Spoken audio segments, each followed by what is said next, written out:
नमस्कार। Doctor R S naturopathy YouTube channel में आपका हार्दिक स्वागत है। काफी दिनों से आप ये बोल रहे थे कि बीएनवाई फर्स्ट ईयर की क्लास लाइए, और तो आज कोशिश की कि बीएनवाई फर्स्ट ईयर की एनाटॉमी की क्लास लेके आया हूँ आपके सामने। पिछले साल ही एग्जाम में क्वेश्चन आया था और इम्पोर्टेंट क्वेश्चन था ब्रेकियल फ्लेक्सिस। तो आप मेरे को लगा कि आप लोगों को ब्रेकियल फ्लेक्सिस बताना चाहिए, इस बार भी कभी एग्जाम में आ जाए। एग्जाम पॉइंट ऑफ व्यू से बहुत इंपॉर्टेंट है ब्रेकियल फ्लेक्सिस। उसको समझते हैं कि ब्रेकियल फ्लेक्सिस क्या है। ब्रेकियल फ्लेक्सिस समझने से पहले अपन को ये समझना पड़ेगा कि क्या चीज है ब्रेकियल फ्लेक्सिस। ब्रेकियल फ्लेक्सिस का सिंपल सा अगर बताऊं तो जो अपनी नर्व होती है ये अपनी स्पाइन है, ठीक है। इस स्पाइन से जो नर्व निकल के जाती है उनका जो जाल क्या बनता है उस जाल को बोलते हैं फ्लेक्सिस। मतलब जो नर्व का जो जाल है वो जाल क्या कहलाता है, फ्लेक्सिस। अब इस तरह से आप समझो कि अपनी जो स्पाइन है ये ये अपना ब्रेन है।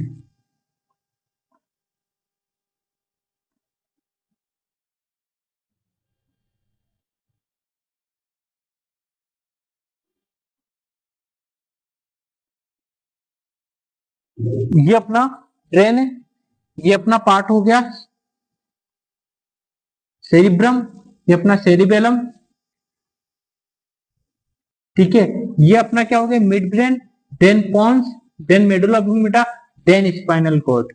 यही स्पाइनल कॉर्ड आगे की तरफ जाके वर्टिब्रा में जाती है, पूरी तरह से वर्टिब्रा में चलती है, और यहां पर फिर अपनी वर्टिब्रास आ जाती है, जैसे C1, C2, C3, C4, ऐसे वर्टिब्रा आगे चलती है। C4, C5, C6, T1, T2, T3, ऐसे सारी ही वर्टिब्रा नीचे तक पूरी चलती है।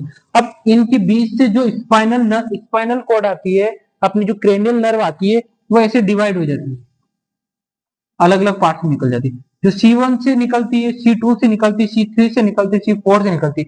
उसी तरह जो दोनों तरफ का जो जाल होगा, जो फ्लेक्सिस का जो जाल बनेगा उसको बोलते हैं फ्लेक्सिस। C1 से C4 तक नर्व का जो जाल या फ्लेक्सिस को अपन पढ़ रहे हैं, इसको बोलेंगे अपन सर्वाइकल फ्लेक्सिस। तो किसी भी चीज की अपन को सिचुएशन बनानी पड़ती है तो कुछ एनाटॉमिकल टर्मिनोलॉजी है। अपनी बॉडी से जो साइड में चलेंगे तो अपन लेटरली, ठीक है, बॉडी के साइड में लेटरली। जो मिड लाइन की तरफ होगा वो मीडियली, अपर होगा सुपीरियर, नीचे होगा वो इंफीरियर। तो जो अपने यहाँ पे फ्लेक्सिस होते हैं ना, वो हमेशा स्पाइन के लेटरली होते हैं, बोथ साइड लेटरली होते हैं। आज जो अपन पढ़ने वाले हैं वो ब्रेकियल फ्लेक्सिस पढ़ने वाले हैं, और ब्रेकियल फ्लेक्सिस स्टार्ट होता है C5 से लगाकर T1 तक। कौन कौन से जो नर्व का जो C5 से लगाकर T1 तक जो नर्व का जाल पूरा निकल रहा है, इसी को पढ़ना है, इसी को बोलते हैं ब्रेकियल फ्लेक्सिस।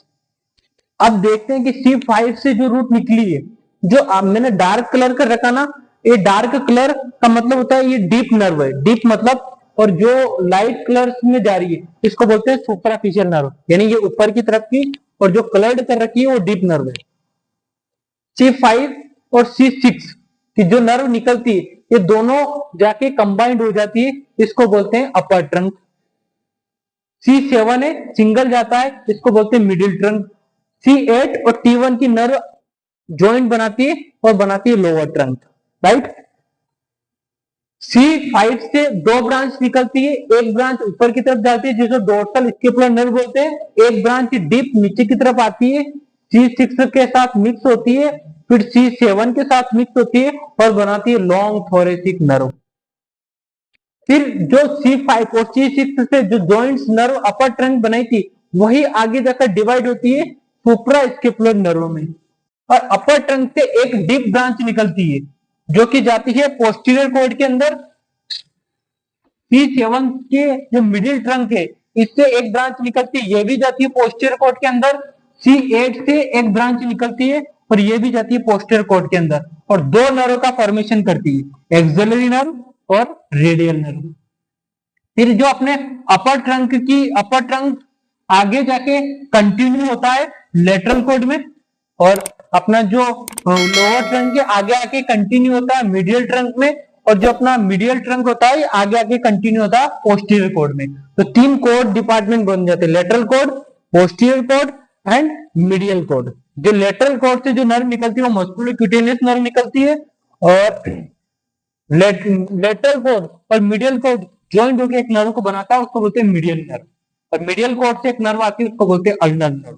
ठीक है। और एक रेडियल आर्टरी होती है जो ब्लड सप्लाई का काम करती है यहाँ पर। ये पूरा का पूरा था अपना ब्रेकियल प्लेक्सिस, जिसमें अपन ने अलग अलग चीज पढ़ी। तो क्या क्या चीज अपन को पॉइंट मुख्य रूप से याद रखने, रूट, ब्रेकियल प्लेक्सिस का रूट कौन कौन से, C5, C6, C7, C8, T1, यही 5, 6, 7, 8 और T1, ये तो हो गया रूट। सिचुएशन क्या है, दोनों लेटरल साइड है, तो lateral each side lower cervical and upper thoracic vertebra. यहाँ ये अपर वाला पार्ट है C4 तक, C4 से नीचे का पार्ट है तो ये लोअर सर्वाइकल, और थोरैक्स से अपर का पार्ट है, तो दोनों साइड में लेटरली पाया जाता है। ठीक है, ये होगी इसकी सिचुएशन। ट्रंक की देखेंगे तो C3, C6 अपर ट्रंक बनाती है, तो आप देख ही सकते हो C5 है, C5 और C6, C5 और C6 अपर ट्रंक को बनाती है, C7 मिडिल ट्रंक बनता है, और C8 और T1 लोअर ट्रंक को बनाती है। जो डिवीजन कर रखे वेंट्रल और डोर्सल, जो ऊपर की साइड की नर्व है ये सब वेंट्रल, और जो डीप चल रही है वो सारी की सारी डोर्सल। कोड को देखते हैं तो लेटरल कोड, मिडियल कोड और पोस्टीरियर कोड। तो ये तीन कोड है, लेटरल कोड, मिडियल कोड और पोस्टीरियर कोड। तो तीन कोड अपनी है, पोस्टीरियर, लेटरल और मिडियल, और इनसे निकलने वाली नर्व है ना। सिंपल। तो एनाटॉमी इसी तरह कुछ सिंपल है। आइए मेरे साथ कंटिन्यू रहिए, और भी क्लास आपको इसी तरह मिलेगी। थैंक यू सो मच, धन्यवाद। फिर किसी दिन मिलेंगे नए टॉपिक के साथ। Like, share and subscribe.